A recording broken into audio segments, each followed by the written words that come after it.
Hey everyone, and welcome to this tutorial on Node.js and Socket.io.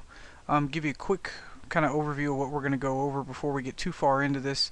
Of course, we're going to go over Node, and this is mainly going to be the Socket.io side of Node, adding Socket.io and using it to do some things with some JavaScript and kind of, you could use it for web games, applications, whatever you want. I'll probably be I'll do a couple samples, examples of things, maybe on the game side of it, maybe on the app side of it. I'm not going to go too in depth because this is just a beginner tutorial around the Node.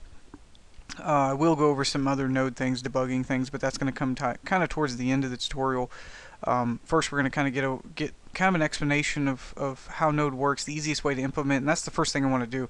I want to get an easy implementation, do a lot of showing, and then do the explaining. And a lot of this isn't going to be real-time coding, as I don't want to really waste everybody's time watching me make errors and type and everything else. So I'm gonna kind of put it up there, and then we're going to go through and explain it all like I normally do in any of my tutorials, and it seems to work better. It kind of seems to make it flow a little easier. So in this first video, this is just going to be a basic kind of an introduction. We're going to get Node installed, we're going to get WAMP installed, and get our whole everything set up, our whole environment set up, and then just get a quick working version. And then from the next videos, we'll move on to some more complicated stuff. And then I'll just kind of, as I build, we'll just kind of keep going with this. So to start with, of course, you want to go to nodejs.org and download Node. When you hit download, you're going to have, of course, whatever installer you need, and then you just click the installer. It comes in here, and you just install it. And I installed mine in just from the default. It was just because I'm running 64-bit, it was program files 86 Node. Now, depending on what you're using, you're going to put it wherever. But the key to this is put it somewhere like this. I know this isn't your working directory, and I know this isn't the WAMP directory or XAMPP or whatever you use. But we're going to want to reuse this through all of our different games and apps and everything. So if you put it here, you can always come back and copy it. Now, because we're going to be working on a local host on our own environment, of course we're going to need WAMP. So let me go ahead and that's the Socket.io. Let's grab our WAMP. If you go to WAMP server, and you can do the /e and just put you in English, and if you don't do that, sometimes it puts you in some other language, but you can just come up here, or I guess French, and you can click on the English and it'll put you in English. But download this. I'm not going to walk you through how to install WAMP server because it's pretty simple. You may have your own way of installing it. It doesn't really matter. I do recommend everything to be default C WAMP and then www. So in other words, just put it in your WAMP, just C and then WAMP. And that way you'll be able to follow along with me. Most of you probably already have this installed, but in case you don't, in case you're coming to this tutorial and you're brand new to it, you've never done anything like this before, you can start from there. Just put it in your WAMP directory, and that'll get that out of the way. And now the one thing you're going to see, for those of you that this is your first time installing WAMP or you're installing WAMP, when it starts, you're going to have this icon here. It needs to be green. If it's red or yellow, then that means you have an issue.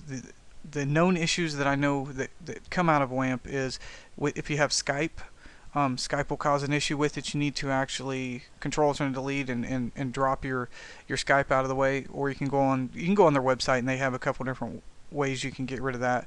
The other thing is if you're using Visual Studio and you have like SQL Server installed, that will cause an issue. And if you just Control-Alt-Delete and go to your processes, I can do that for us real quick. Go to your task manager and then go to your services. I'm sorry, not processes. There is a service, and what I usually do is I just go to all my running. There's a service called Web Client, and mine's already stopped.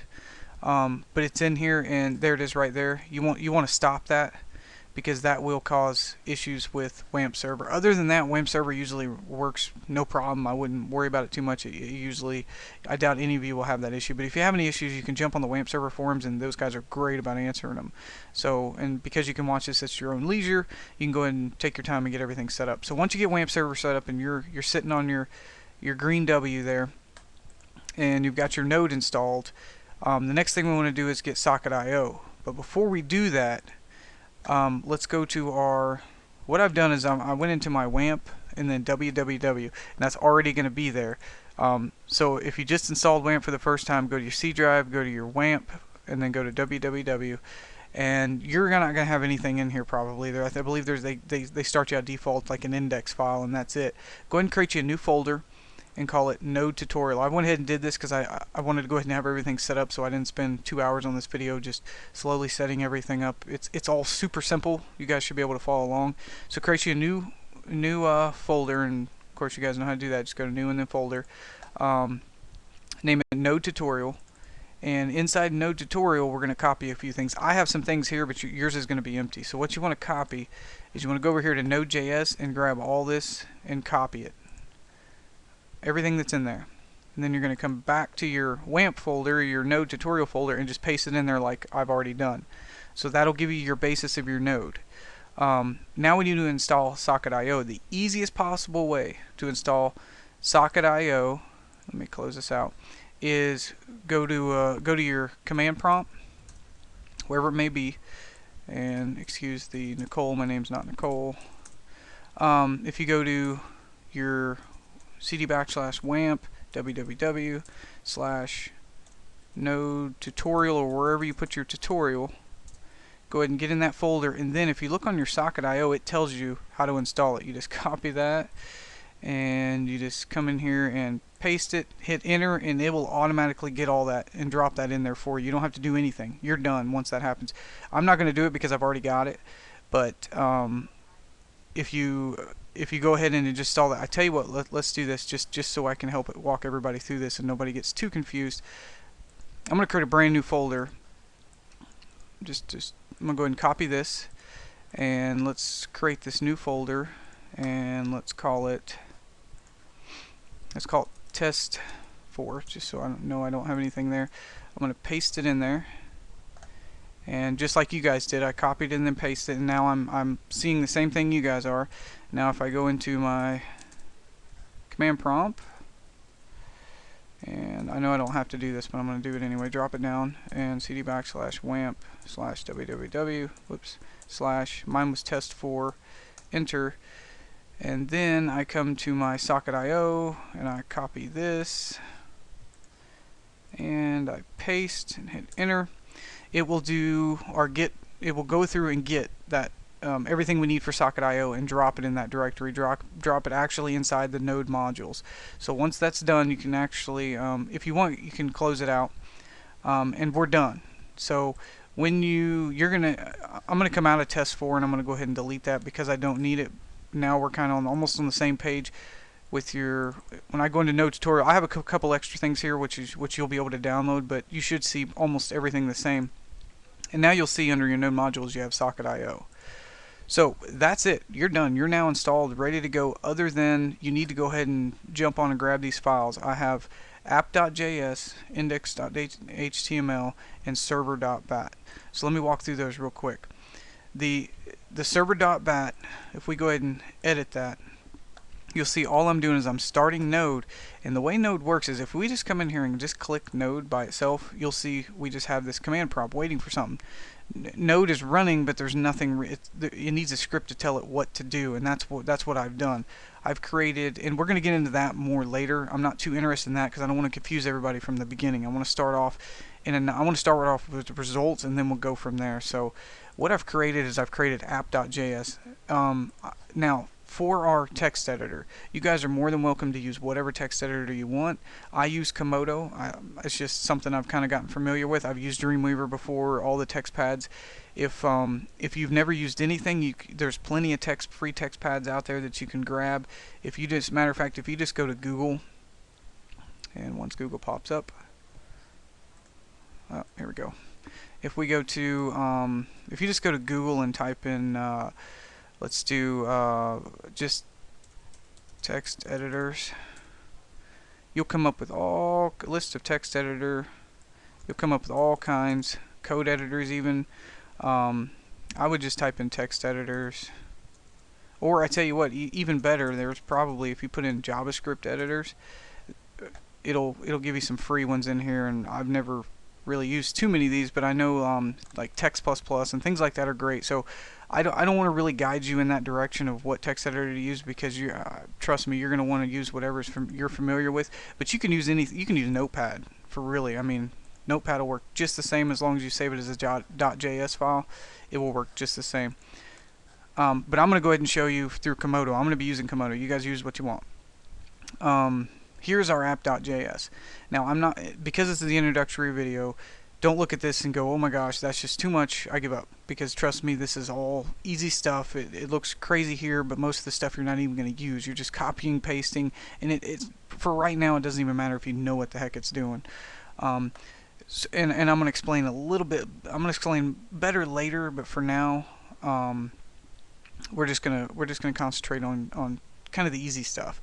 So we have, I've set a couple variables up that are basically just require file or requires that's having us require the socket.io and the HTTP.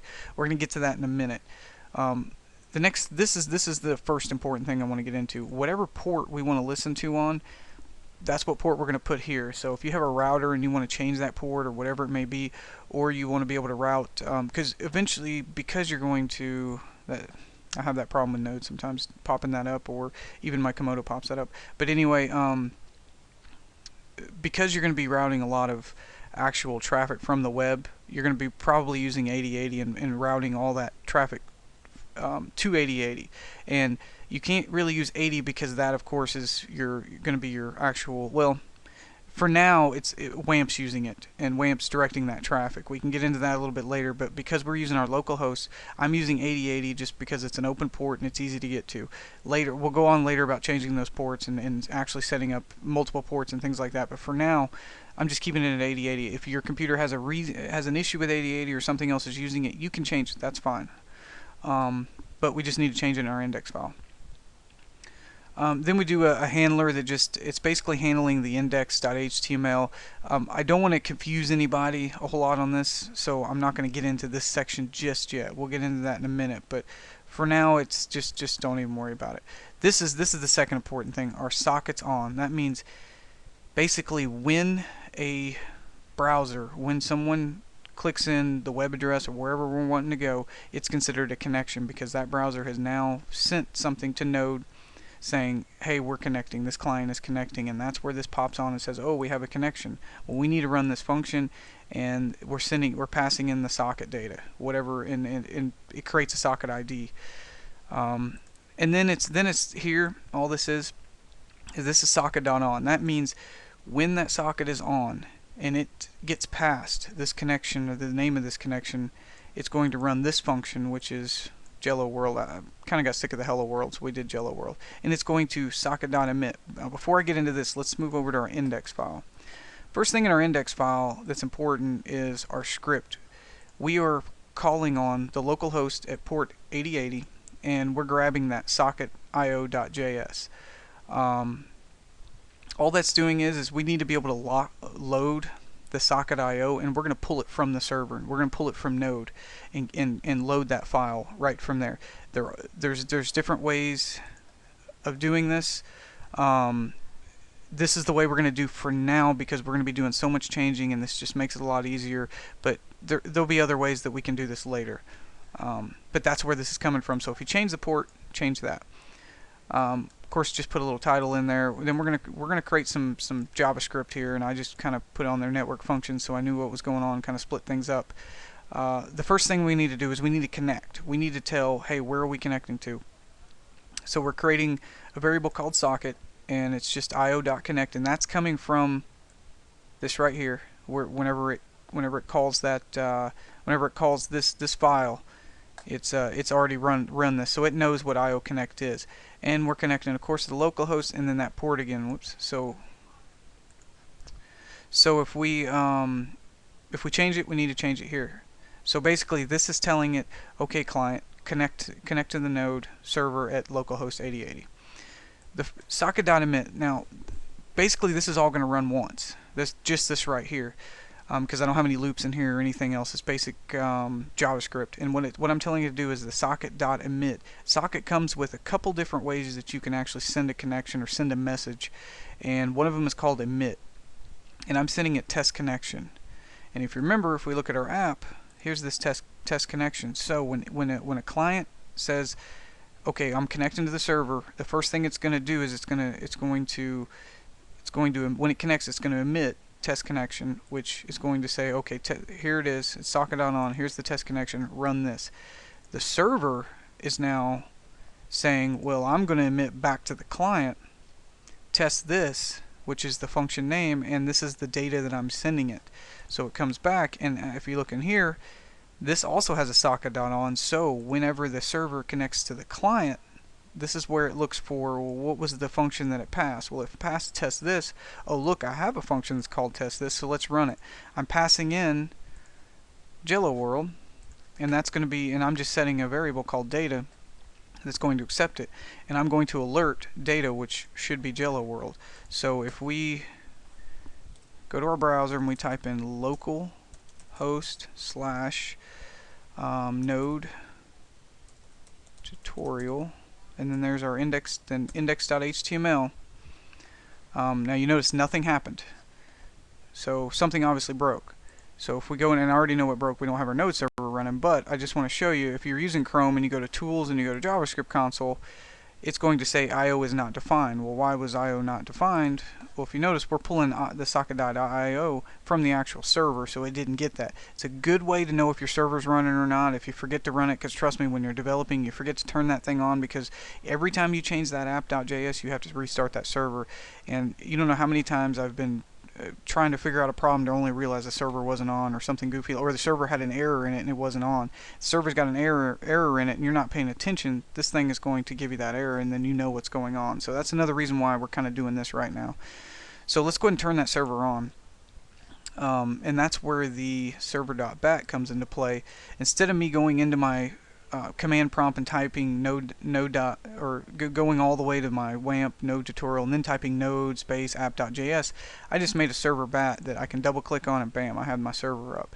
So that's all that does. It's just creating an easy way for me to start my server. So now if we hit refresh, it'll refresh, and there we go, it says Jello World, so it passed it. So now that you've kind of seen this side of it and what it does, let me go over it one more time, just kind of explain it. The server, we called upon index.html, it reached out to localhost at port 8080 and loaded this file, which is basically our socket file. Of course, did our normal HTML. It then created a new variable called socket, and it just grabbed that socket connection from our localhost 8080, and then it come down next and emitted test connection. Well, on app, the server on sockets.on, which it had a connection, it's going to say, okay, well, it's calling for test connection, the function test connection. Well, does it have one? Yeah, it's right here. Well, what is it supposed to do? It then runs socket.emit and emits test this to Jello World, or it emits back to the client, test this, and then sends data to Jello World. The index, when it connects socket.on, it says, well, I have a function called test this. There's the Jello World, the data. Let's alert that data. So you can see it's just passing that data back and forth. Is all it's doing. That's the simplicity of Node and Socket.io. It's literally that simple. And I'm gonna end this video here now that I've kind of given you guys an example of how quickly we can put something together. And if you think about it, there's so much more we can do with this, because there's a lot of other things we can add to this, and that's what we're going to continue on in the next videos.